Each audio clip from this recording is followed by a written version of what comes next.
Ladies and gentlemen, welcome back to the channel. These dirty dogs today sent Rezolve down about 11.5%. Now, in today's episode, we're going to look at how many shares I bought today.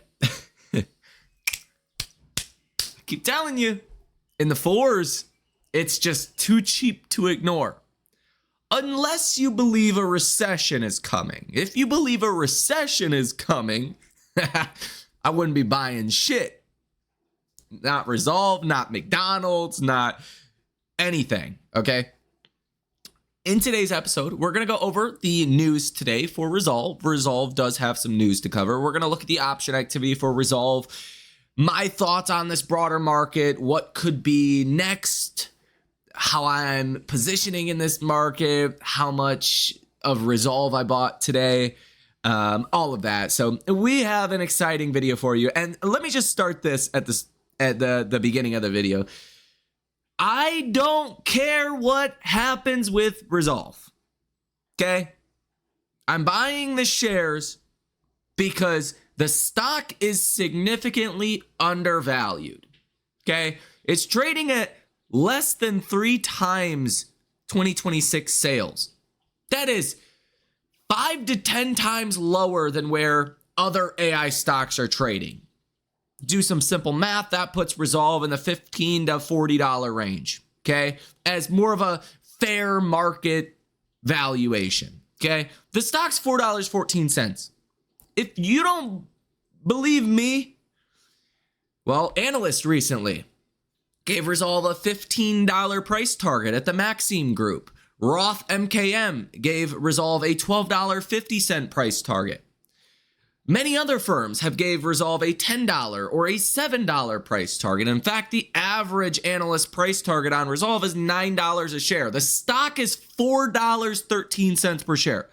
So please do not ask me or comment saying the stock sucks or blah, blah, blah. I get it. It's not a Rezolve issue. It's a broader market issue. Rezolve was down a lot today. So was everything else you've been buying. Your portfolio, Rezolve was just another stock in your portfolio. Now, if stocks were ripping today and Rezolve was down 11%, then maybe there's a valid argument for that. But Rezolve is not cursed. You are not cursed, okay? As some people make it out to be. It's just the market we're in.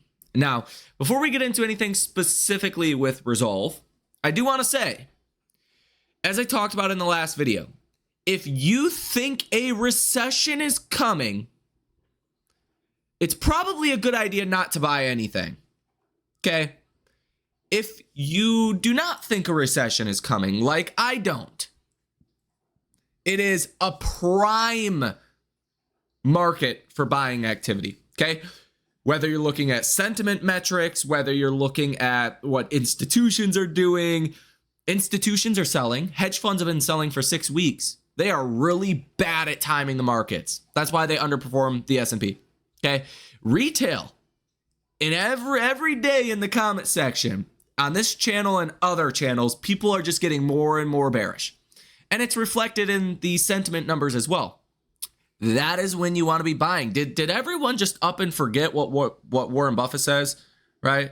Be fearful when others are greedy. Be greedy when others are fearful. I want to be greedy when others are fearful. Right now, people are fearful as all hell, okay?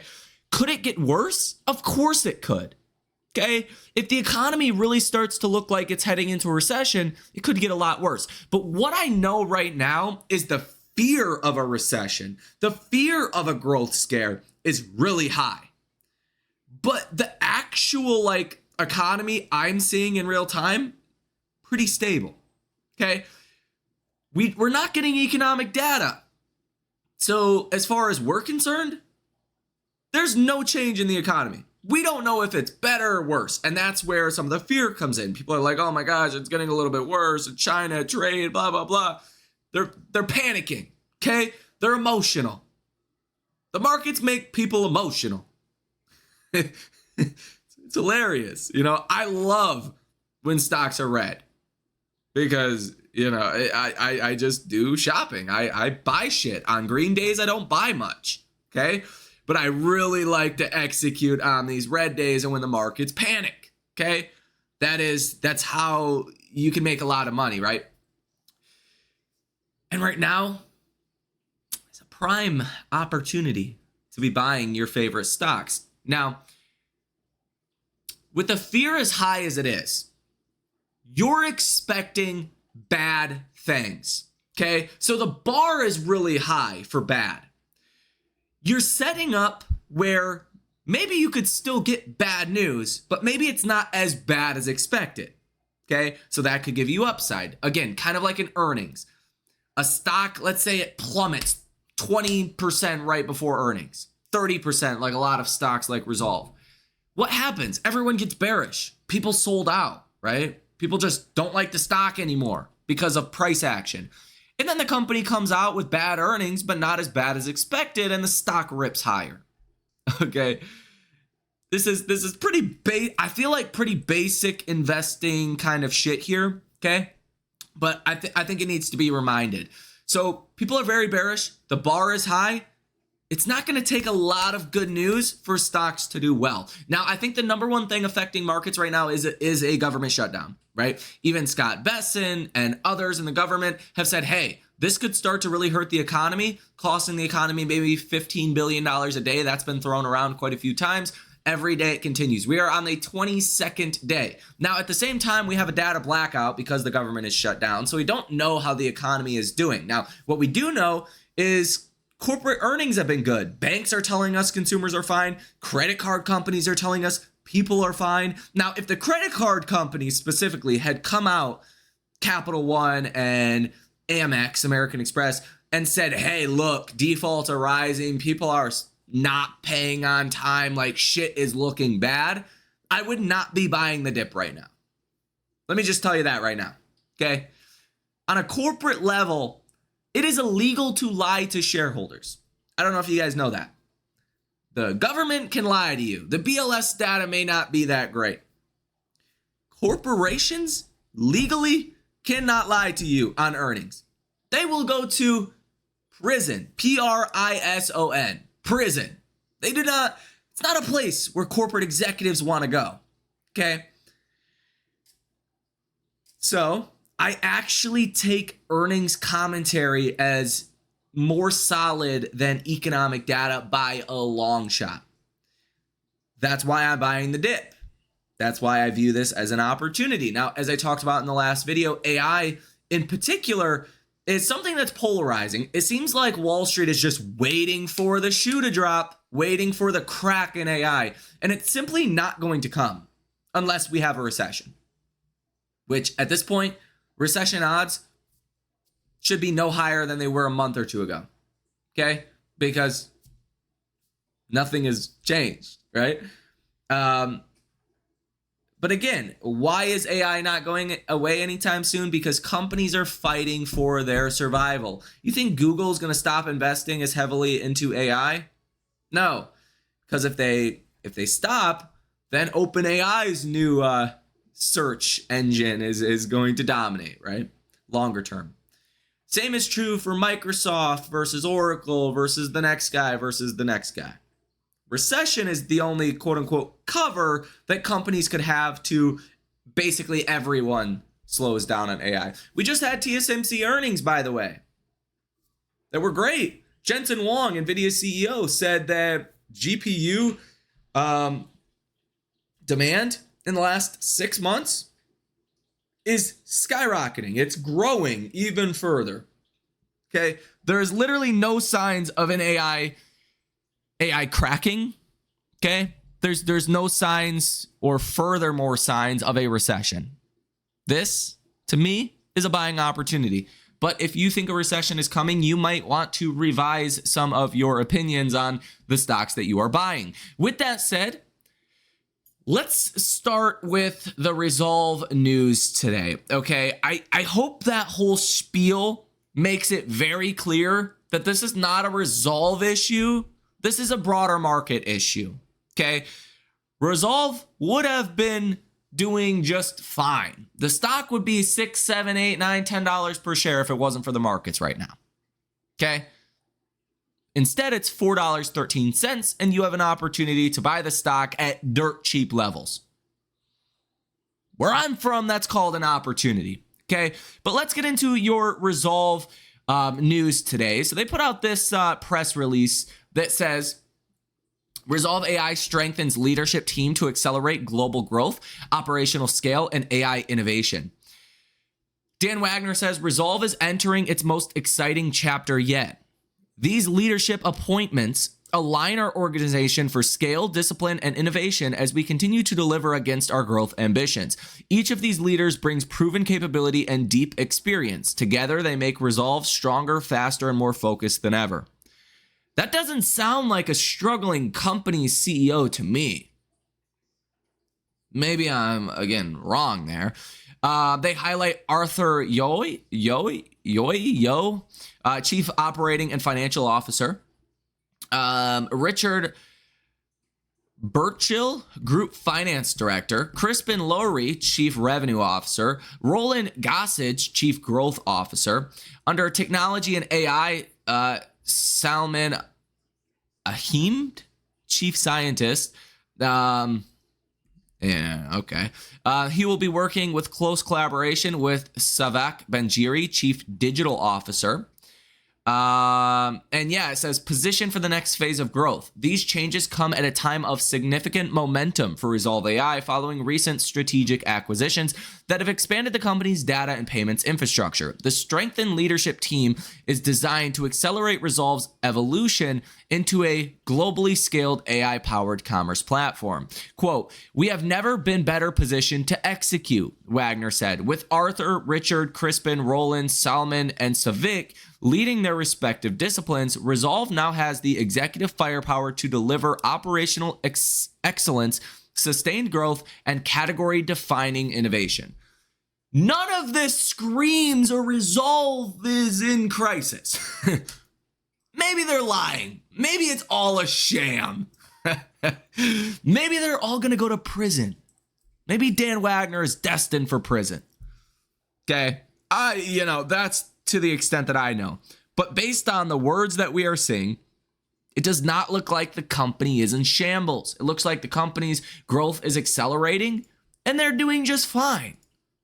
That's what it sounds like to me. Mix that with everything I just said in the last 9-minute spiel, and hence why I bought more stock today. And we'll get into that in just a moment. I do want to highlight the recent option activity. There was one bullish trade on Monday for $54,000, positive order value of 100%. It was a $5 call for January 2027 that has a break even of about $7.80.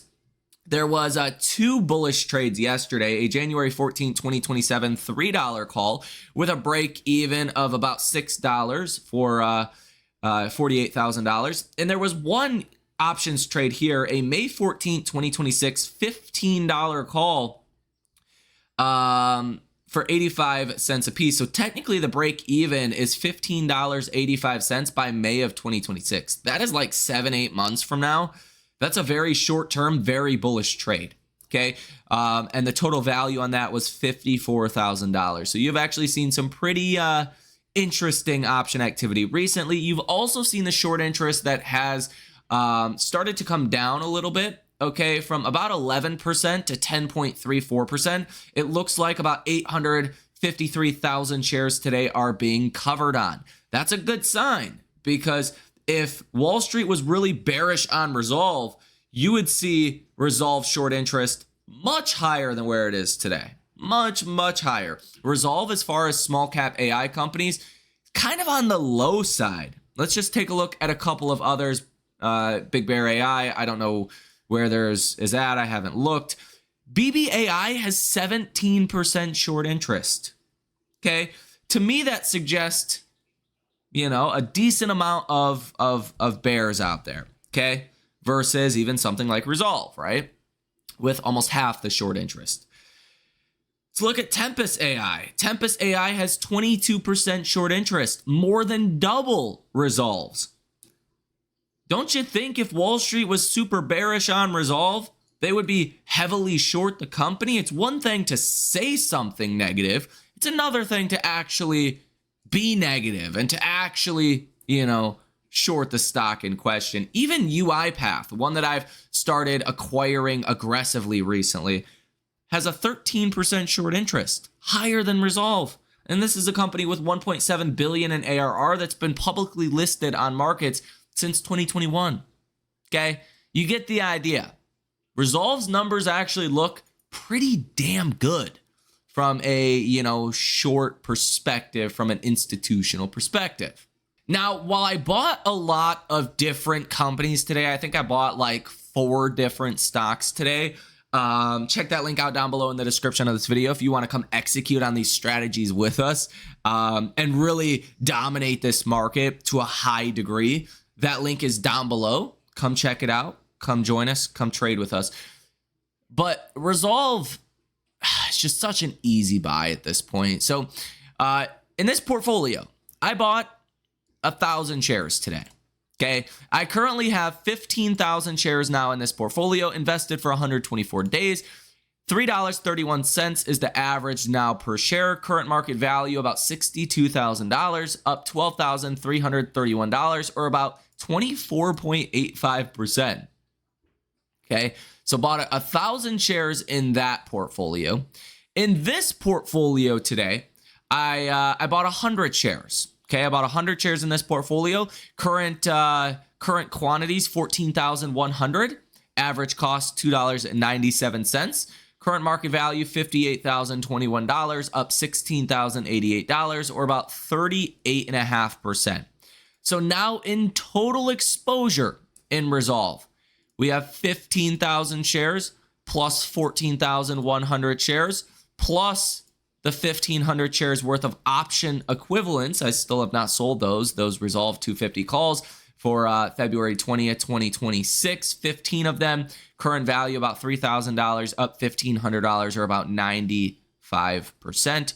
So add that to the mix, you're looking at 30,600 shares plus 1,000 shares in Webull plus 1,300 shares in Thinkorswim. I now have 32,900 shares worth of exposure, and it's about $135,000 or so. Okay, now here's my game plan going ahead. Okay, Rezolve has an RSI now of 35. Okay, it is oversold by a long shot. Rezolve is the cheapest AI stock on the markets that is executing at a very high degree. Wall Street is outright ignoring this one. Now, you've seen these last, week or two. It's really been a low volume sell-off. So it's just low volume. It's not like people are dumping the stock. It's just a low volume sell-off. Okay. I believe a relative near-term bottom is coming soon. But if you look at the 100-day moving average, that is at $3.84 per share. That could be a level we could hit. Now, if things were to get really bad in markets, you could come down to $2.97. That would be like really bad. On a percentage basis from here, that would be a decline of 27.5%. But, again, this is not a Rezolve issue. This is a broader market issue. And when you're dealing with a broader market issue and not a company-specific issue, the selling can be disproportionate, right? That's just how it works. So while I want more Rezolve, as I've said before, I'm an active buyer in the $4 level. You're at $4.12. I want to have enough cash on the sidelines to be able to do some significant buying in the threes when that opportunity presents itself. Because again, Rezolve is just crazy cheap. Okay, even if you look at UiPath, which is like an $8.5 billion company that's doing, 1.7 billion in ARR, even that stock is trading at 5 times sales. Rezolve is at 3 times sales.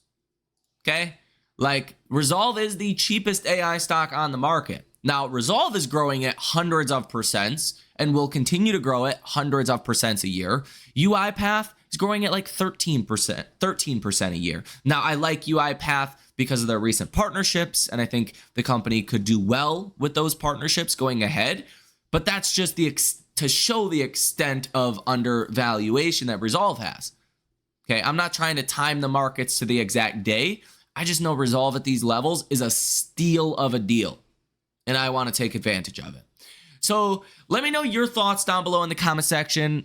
Are you team recession, team no recession? Are you buying the dip in markets? Are you sitting tight right now? Are you panicking and selling?